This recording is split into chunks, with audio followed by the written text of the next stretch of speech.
నమస్తే అండి. ప్రస్తుతం మనం ప్రజావాణిలో ఉన్నాము. ఇక్కడ ముఖ్యమంత్రి రేవంత్ రెడ్డి గారి నియోజకవర్గం నుంచి ఒక మహిళ వచ్చి ప్రజావాణిలో తన సమస్య పైన అర్జీలు పెట్టుకుంటా ఉంది. సో భూ సమస్య కోసం భూ సమస్య వల్ల తను కొద్ది కాలం నుంచి ఆ, ఆవేదన వ్యక్తం చేస్తూ ఉంది. అక్కడ ఆ నియోజకవర్గంలో ఉన్న ముఖ్యమంత్రి గారు అందుబాటులో లేరు. అక్కడ వాళ్ళ బ్రదర్స్ అందుబాటులో ఉంటారని చెప్పి కూడా అక్కడ వాళ్ళు చెప్పుకునే పరిస్థితి. మరి వాళ్ళ దగ్గరికి వెళ్ళినా కూడా అక్కడ ఈ సమస్య అనేది సాల్వ్ కాకుండా ఉన్నది. నా చేతిలో ఉన్నాయి చూడొచ్చు, ఇవన్నీ భూమికి సంబంధించిన ఆధారాలతో తనకి 2 ఎకరాలకు సంబంధించిన భూమి చిక్కుల్లో పడి ఉంది. ఏ ప్రభుత్వ అధికారి దగ్గరికి వెళ్ళినా ఎక్కడికి వెళ్ళినా కూడా తనకి న్యాయం జరుగుతలేదు అని చెప్పి కూడా ప్రజావానికి వచ్చి ఇక్కడ అర్జీలు పెట్టుకున్నటువంటి పరిస్థితి చూస్తాను. మహిళతో మాట్లాడదాం, పూర్తి వివరాలు తెలుసుకున్న ప్రయత్నం అయితే చేద్దాం. చెప్పండి తల్లి, ఎక్కడి నుంచి వచ్చారు? సార్ మేము కోతికి కూడంగల్ సార్. సమస్య ఏంటి? సార్ భర్తది 2 ఎకరాల 2 గుంటలు పట్టా సార్. మాకు తెలియనట్లు 1 ఎకరా మా మరిది కమ్మిండు, తెలియనట్ల కొడుకు పట్ట చేసి ఇచ్చిండు. ఇప్పుడు మా డాడీ కూడా 1 ఎకరా పొలాలు రావాలి సార్.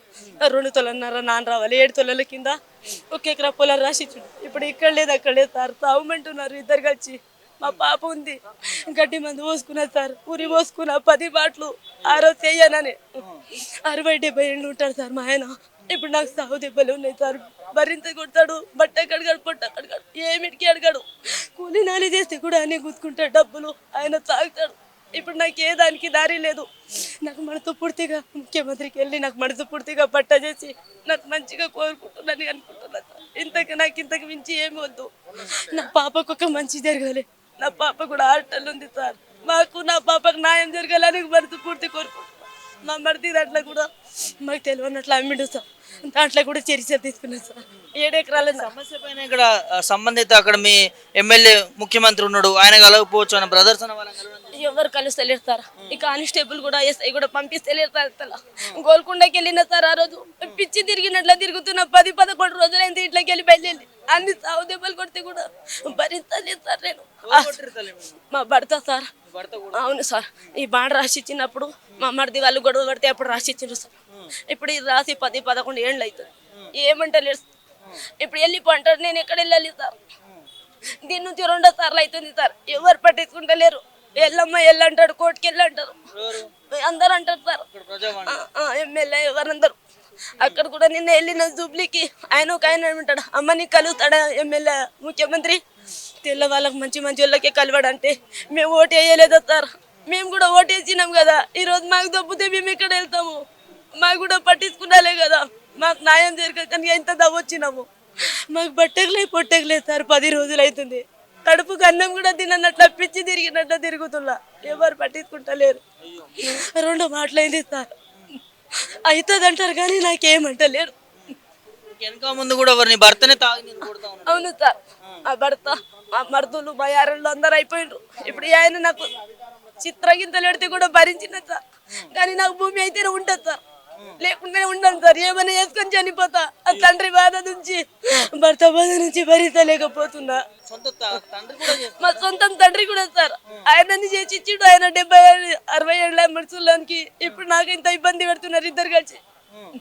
తండ్రి నుంచి మద్దూరు నుంచి 1 ఎకరా భూమి 2 తొలం నాన్న వాళ్ళు సార్.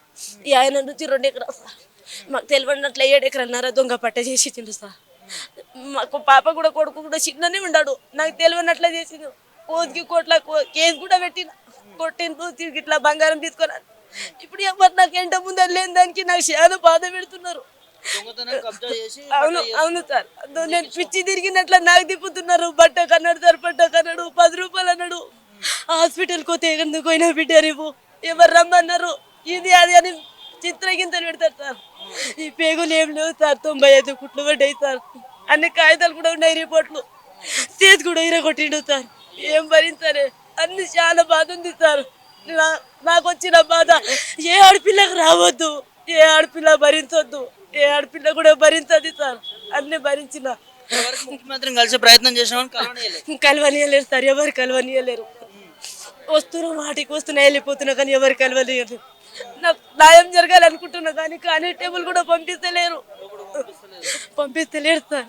ఇక్కడ రేవంత్ రెడ్డి బ్రదర్స్ ఎవరు లేరు సార్. మేము అక్కడ కూడంగల్కి వెళ్ళినాము, ఎవరు కలవలేదు సార్. మాకు ఇంకా మాటికి అయితే డబ్బులు అడుగుతారు సార్. నేను ఎక్కడి నుంచి వెళ్ళాలి ఇయ్యాలి. మేడంకి కూడా అడిగితే మేడం కూడా ఏమన్నది, వస్తుందా బట్ట నరలు పెడతారు సార్. అన్నిటికీ సాగు దెబ్బలు పడ్డారు. సాగు దెబ్బలు కొట్టిండు కానీ ఇప్పటి నుంచి మాత్రం భరించలేను సార్. నాకు చాలా ఇబ్బంది అవుతుంది, ఎవరు పట్టించుకుంటలేరు. ఎక్కడ పోయినా అన్యాయమే జరుగుతుంది. అన్యాయమే జరుగుతుంది సార్. మీకు కూడా చెప్పకుంటే కానీ మీరు దేవుళ్ళే కాదుకున్నా కాబట్టి మిమ్మల్ని చెబుతున్నా. నా బాధ చెప్పుకుంటే ఇక్కడ ఎవరు అర్థం చేసేటట్లా లేరు. ఏం న్యాయం చేయమంటావు తల్లి నీకు? నాకు భర్త నుంచి 2 ఎకరాలు పట్ట కావాలి సార్. మా తండ్రి నుంచి 1 ఎకరా భూమి 2 తొలన్నర నాన్న రావాలి సార్. అది కూడా మా సొంతది ఉంది సార్. మున్పటి ఆమె చనిపోయింది. దాని నుంచి ఇక్కడ నుంచి అక్కడ నుంచి నాకు చాలా బాధ ఉంది సార్. లేదంటే ఏమైనా గడ్డి మందు కూడా పోసుకున్నారు సార్. 10 మాటలు కావాలంటే కూడా వాళ్ళ ఇద్దరు పేరు మీద చేసి కూడా మందు పోసుకొని చనిపోతారు సార్. కానీ ఈ బాధ భరించాను. అంత మాట అనొద్దు తల్లి. లేదు సార్, ప్రభుత్వాలు ఉన్నాయి, ముఖ్యమంత్రి మహిళల కోసమే ఆలోచిస్తారు. చాలా భరిస్తున్నా సార్. ఇన్ని వరకు భరిస్తే కూడా కనుక్కున్న తండ్రి కూడా కఠినమైండు, చేసుకున్న మొగడు కూడా కఠినమైండు సార్. నేను ఇప్పుడు ఎక్కడ వెళ్ళాలి? నాకు కొడుకు లేడు సార్, ఒక్కటే పాప ఉంది. ఆ పాప గురించి అని హాస్టల్ పెట్టిన సార్. నేను ఊకేడు పోతుందమ్మంటే కూడా ఇంట్లో దాకా నీయాడు. 10 రోజులు అవుతుంది సార్. వెళ్ళిపో అంటాడు, దింకపో అంటాడు, ఇంకా వేరే అరేంజ్ చేసుకో అంటాడు. నేను చిత్రగింత నడుతున్నాడు సార్. భరించిన ఇప్పుడు మాత్రం భరిస్తాను. సార్కి చెప్దామని చాలా ప్రయత్నం చేసినా కానీ నాకు కలవని ఎత్తలేరు. గోల్కొండకి వెళ్తే కూడా ఎస్ఐ సార్ పక్కకు దొబ్బేసిండు, ఆడ కూడా కలవలేదు. గోల్కొండకి వెళ్ళిన జెండా నడుతా, జెండా వద్దని ఉండే కదా ఆ రోజు వెళ్ళిన సార్. అవును సార్, కలుస్తారని అంటే వెళ్ళిన సార్. ఆడ కూడా కలవలేదు, ఎవరు కలవలేదు. ఆయన కలవాలని నా బాధ చెప్పుకున్నా అనుకున్నా కానీ నా బాధ చెప్పుకొని ఇస్తలేరు ఎవరు. నా బాధ ఎవరు చెప్తలేరు. మాకిద్దరికి ఒకటి చేయలేదు సార్. మా భర్తకు మాకిద్దరికి ఒకటి చేసి నాకు మాత్రం న్యాయం జరగలేదు సార్. మీ కాలు అవుతుంది సార్. అవును సార్, మా భర్త నుంచి మా తల్లిదండ్రుల నుంచి నాకు రావాలి. కలిసి ఉంటున్నా సార్. 10 రోజులు అవుతుంది. వాడే కొట్టి పంపించిండు సార్. వెళ్ళిపో రేవంత్ రెడ్డి పెళ్లి చేసుకున్నా లేడు అంటాడు. కోర్టులో జడ్జి పెళ్లి చేసుకున్నా గలీజ్ మాట్లాడతాడు సార్. అవును సార్, చాలా చిత్రగింత పెడుతున్నాడు సార్. 95 కుట్లు పడితే కూడా అట్లే భరించున్నా. ఇప్పుడు తల్లిదండ్రులకు కూడా న్యాయం లేదు సార్. పోలీస్ స్టేషన్కి వెళ్ళలేదా? సార్ వెళ్తే కూడా ఎవరు పట్టించుకుంటా లేరు సార్. ఒక్కసారి కేసు చేసినాము, మళ్ళీ చేయమంటారు. ఎస్పీ కూడా పట్టించుకున్నా లేదు సార్. లాస్ట్ డిఎస్పీ పట్టించుకున్నాడు ఒకసారి.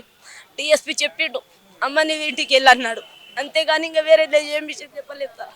అన్ని కాయదాది పిచ్చి తిరిగినట్లా తిరుగుతుండే సార్. ఎవరు పట్టించుకుంటా లేరు. నాకు ముఖ్యమంత్రి వరకు వెళ్ళి నాకు న్యాయం జరిగేటట్లా చూడండి సార్. మీ కాలు మొక్కుతా సార్. నా ఎంబడి ఎవరు లేరు సార్. చూడొచ్చు ఇక్కడ ఏదైతే ముఖ్యమంత్రి రేవంత్ రెడ్డి గారి నియోజకవర్గం నుంచి ఒక మహిళ తన ఆవేదన వ్యక్తం చేస్తున్నటువంటి పరిస్థితి చూస్తూ ఉన్నాం కదా. ఏదైతే ఎక్కడికి వెళ్ళినా కూడా తనకి అన్యాయం జరుగుతూ ఉంది. తన చేసుకున్న భర్తే, అదేవిధంగా కని పోషించినటువంటి తండ్రే కషాయి వాళ్ళుగా మారి ఇప్పుడు తన పైన వేధింపులు చేస్తూ ఉన్నారు. తనకి ఇచ్చినటువంటి భూమి ఏదైతే ఉందో వాళ్ళు లాక్కొని ఆ భూమి తనకు రాకుండా చేస్తూ ఉన్నారు. తనకు ఒక బిడ్డ అని కూడా చెప్తా ఉంది. మరి ముఖ్యమంత్రి రేవంత్ రెడ్డి గారికి అనేక సార్లు కలవడం జరిగింది. అదేవిధంగా వాళ్ళ సోదరులను కూడా కలిసే ప్రయత్నం చేసింది. ఇక్కడ ప్రజావానికి వచ్చి దాదాపు 4-5 సార్లు కూడా వచ్చి ఇక్కడ అర్జీలు పెట్టుకున్నా కూడా ఎవరు స్పందిస్తలేరు. ఇక నాకు చావే దిక్కు అని చెప్పి కూడా ఆ మహిళ ఇక్కడ ఆవేదన వ్యక్తం చేస్తూ ఉంది. ముఖ్యమంత్రి గారికి నేను ఒక విన్నపించుకుంటున్నాను ఏంటంటే, ముఖ్యమంత్రి గారు రేవంత్ రెడ్డి గారు మీరు ప్రజాపాలన అంటారు, ప్రజా శ్రేయస్సు కోసం పనిచేస్తామంటారు, ప్రజా అభివృద్ధి పనులు చేస్తామని అంటారు, మహిళా ప్రభుత్వం అని అంటారు. ఇవన్నీ చెప్పుడే కాదు, ఇక్కడ ఈ మహిళ ఈ తల్లి ఆవేదన పడుతున్నటువంటి ఒక్కసారి ఈ అంశాన్ని చూడండి. తిని పడుతున్నటువంటి బాధను ఒకసారి వినండి, తిన గోడును వినండి. విని తినకి ఈ మహిళకి న్యాయం చేసే దిశగా నిర్ణయాలు తీసుకోండి. ఎవరైతే ఈ సంబంధిత అధికారులు ఉంటారో వాళ్ళకి తక్షణమే చర్యలు తీసుకొని ఈ బిడ్డకి తల్లికి తెలంగాణ ఈ ఎవరైతే మీ నియోజకవర్గం నుంచి ఆవేదన పడుతున్నటువంటి ఈ తల్లికి న్యాయం చేస్తారని కోరుకుంటా ఉన్నాం. ఖచ్చితంగా ముఖ్యమంత్రి వారికి వెళ్ళే వరకు కూడా షేర్ చేయాలని నా అభిప్రాయం.